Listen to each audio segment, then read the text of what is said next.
Good evening and thanks for joining us. As we saw, Mike, the Bobcats look forward to having a new player in their lineup. Yeah, they got a new player. He did play his first game, and we'll learn a little bit more about him in sports. See what he's like up close and personal. And Gerard, you said we have some good news and some bad news in the weather. It's chillier now. It may warm up. Yeah, we were expecting it. Remember yesterday we were talking about it. We're expecting it to warm up on the overnights, actually. There's a warm front coming in.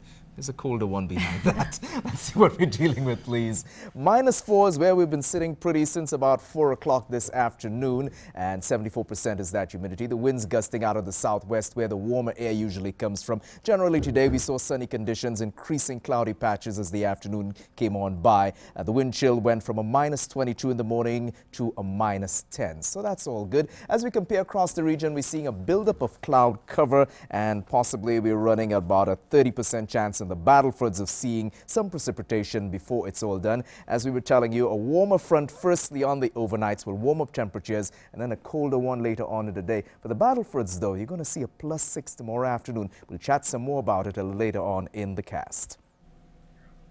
A Bonnyville man could be facing murder charges after a woman was found dead in the town yesterday. At 2:30 p.m. Sunday, RCMP responded to a call by a 41-year-old man reporting that a woman was unconscious and unresponsive. When EMS arrived on scene, they discovered the 34-year-old woman dead. The man was arrested at that time for murder.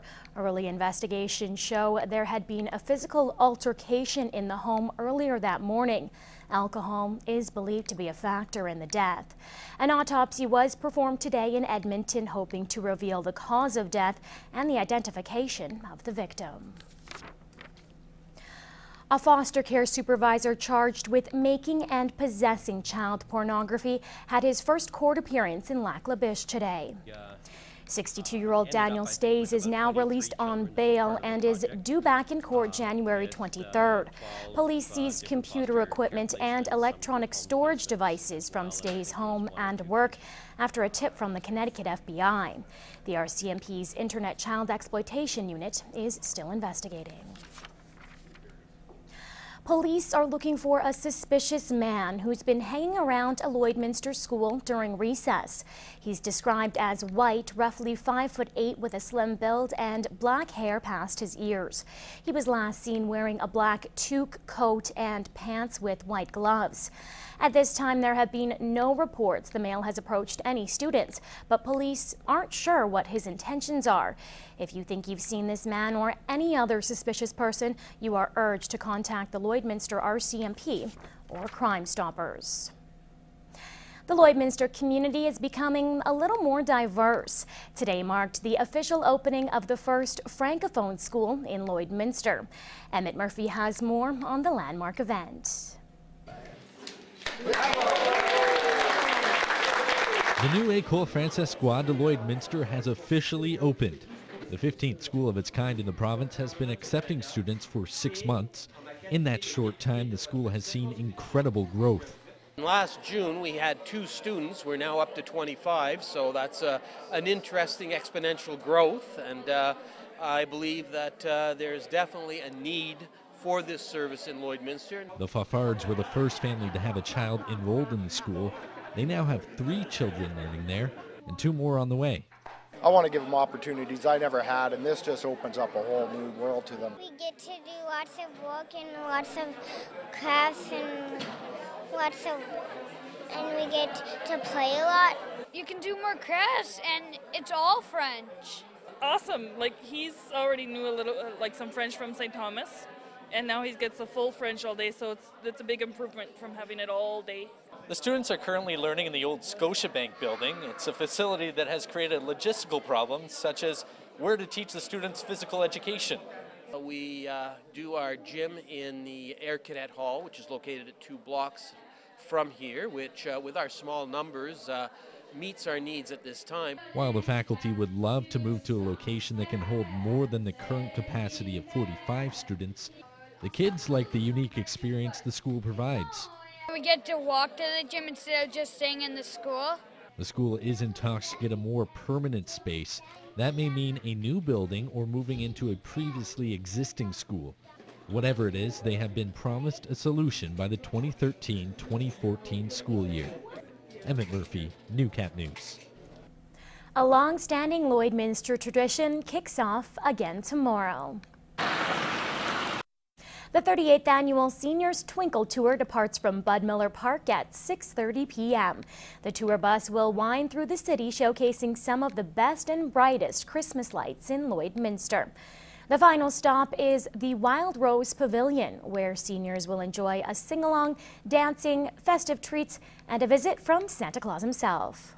If anybody would like to come out, as long as they phone here tomorrow before the departure, we have people volunteering, willing to pick them up at their house and drive them on the tour. If you want to get picked up to go on the tour, call the number on your screen. Meantime, Santa and his sleigh stopped in the border city Saturday. The jolly man was welcomed by area families in the annual Here Comes Santa Claus event. Emmett Murphy has more on the celebration that brought out an excited crowd. For the kids, there was obvious motivation to come out to see Santa. Give me candy because I love him giving me presents. The man in red didn't disappoint.